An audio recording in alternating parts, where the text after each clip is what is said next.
back to the podcast on this 24th anniversary of 9/11. If you have not heard John Piper's 9/11 radio interview, be sure to do so today. That's the title of it, and it's in the archive at AskPastorJohn.com. It's a very historically significant find that we added to the site not long ago.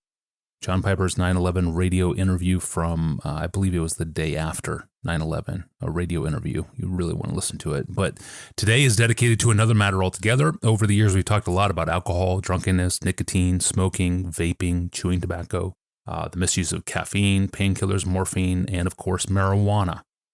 Proverbs 23, verses 29 to 35 frequently comes up in those conversations, and that text is in our Bible reading today. If you're reading the Navigator's Bible Plan with us, that's where we're at. Though Proverbs 23, verses 29 to 35 is a passage about drunkenness, his warnings apply broadly to many other substances, including the ones I just mentioned, and the one we're focusing on today.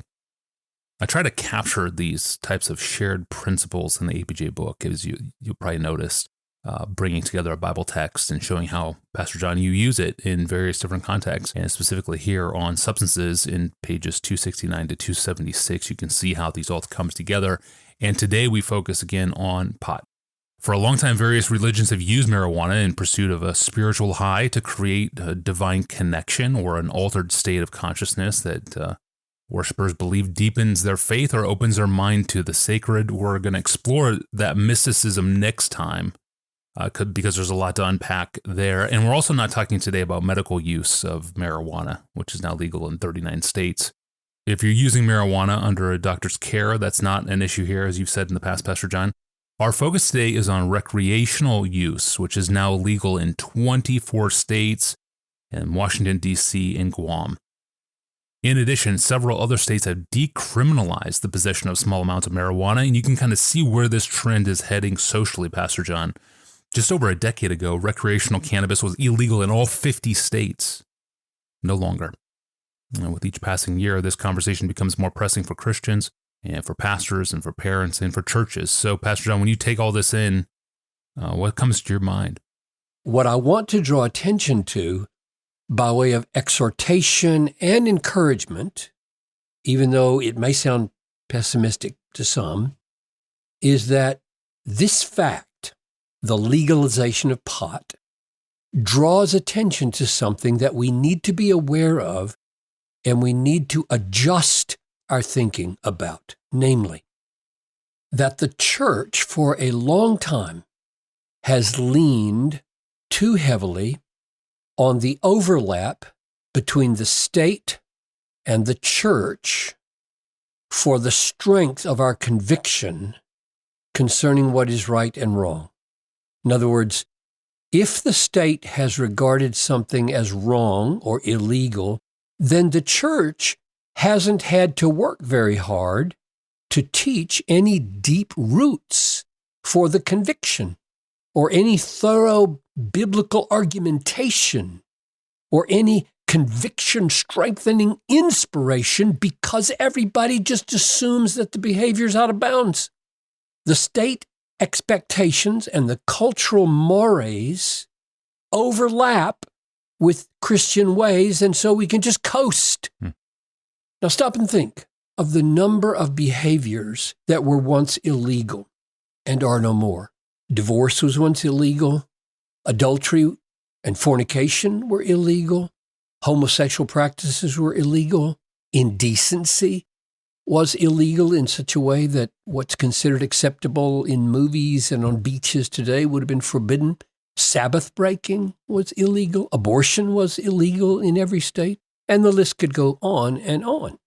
Now, the point is not that these things should or shouldn't be illegal. The point is that because they were illegal, the church didn't have to think very hard or work very hard or teach very deeply or inspire very effectively to inculcate convictions and attitudes and behaviors in our young people or in new converts. We simply could assume that our people wouldn't do these things because they were taboo and illegal in the culture. The church leaned, you could say, on the culture for its catechism, its teaching, its inspiration, its conviction. So the church assumed so much overlap between culture convictions and Christian convictions that you didn't often hear teaching or preaching that taught the church how to be alien or strange or weird or maligned. And I use the word maligned because that's the word Peter uses in 1 Peter 4, verse 3, when he says, "The time that is past suffices for doing what the Gentiles want to do, living in sensuality and passions and drunkenness and orgies and drinking parties and lawless idolatry. With respect to this, they are surprised you do not now run with them anymore, and they malign you." In other words, for most of American history, there has been so much overlap between cultural mores and outward Christian behaviors that this text in 1 Peter 4 seemed designed for another world. Like, what does that text have to do with anything in America? For centuries, many Americans would go to church not in spite of being maligned, but because not to go would be maligned. So, the so-called Judeo-Christian ethic shaped laws and churches to such an extent that the culture, as much as the church, discipled our young people. I grew up in that world anyway, when I was a kid, and little effort went into cultivating a mindset that Christians are not of this world, but are sojourners and exiles and will be maligned if they walk in step with Jesus. Little effort went into helping Christians sink their moral roots deep into Christ and the gospel and his word and his way, such that we would be able to take a stand for some truth or some attitude or some behavior when no one else is standing with us. That's a biblical, spiritual, parental, church responsibility that has been significantly neglected. And that neglect is now being exposed by the speed and flagrancy of the cultural normalization of sin. So the destigmatization and legalization of attitudes and behaviors which are out of step with Christ can be, I think, a roundabout way of something good for the church. We should not have been leaning so heavily on the culture for support of what we held to be right and wrong. America tried, Christians included, to use the legislature to banish the misuse of alcohol by making alcohol illegal. Prohibition lasted from 1920 to 1933. It failed. My guess is that a better case could be made today to outlaw alcohol than to outlaw cannabis. 40% of all violent crimes involve alcohol. 40% of all fatal motor vehicle accidents involve alcohol. We may find that the legalization of pot puts it in that category, but maybe not. In fact, from what I read, it's not going to work that way. It doesn't have those same kind of effects. My point is this: the focus and the moral energy of the church, the great majority of our effort, should not be on pursuing political and legal and cultural support for behaviors and attitudes we want to see in our children and in our churches. That is a misplaced focus. I'm not saying there's no role for Christians in politics or legislatures where they can make their case for what they consider to be healthy for society. But I am saying that effort should never even come close to being the primary focus of pastors and parents. The primary focus should be to do what only the Bible and only the gospel and only the Holy Spirit and the truth and Jesus can do.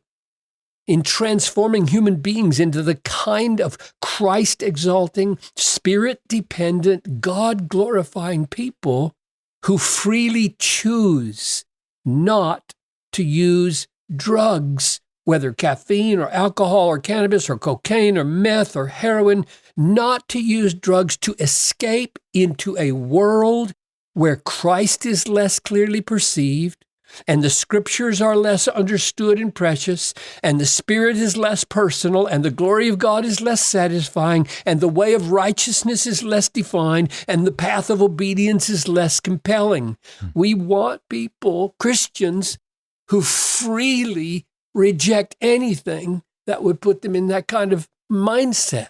To be a Christian, a true Christian, is a very radical thing. It's a miraculous thing. It's a supernatural thing. It requires not a little bit of effort while we try to get the world on our side, which by definition is never going to happen. It requires the whole focus of the pastoral ministry, evangelizing and preaching and worshiping and counseling and teaching and setting radical examples for the people. It requires focused, Spirit-dependent, Bible-saturated efforts of parents to call down the miracle through their parenting and through the church of the creation of young people who are joyfully willing to be out of step with the world. So that's the message I think God is sending us in the destigmatization and normalization and legalization of behaviors and attitudes and drugs that we think are out of step with the gospel. It's a call to be the church and to be the home. Yeah, the rapid legalization and normalization of recreational marijuana exposes how deeply the church has relied on cultural and legal support for moral standards rather than cultivating deep biblical convictions in believers. Just calling pastors, parents, and churches to refocus on forming Christ-exalting, Spirit-dependent people who joyfully live out of step with the currents of the world. That is so well said, Pastor John. Thank you. And there's a lot to say about substances. On the podcast, we have talked about alcohol, drunkenness, nicotine, smoking, vaping, chewing tobacco, misuses of caffeine, painkillers, morphine, and, of course, marijuana. And you can see a digest of all those episodes on substances in the APJ book on pages 269 to 276. And talking about adjusting our conscious states, I mentioned earlier that we were going to look at mysticism next time, and we are. We're back on Monday to look at mysticism. I'm Tony Reinke. We'll see you then.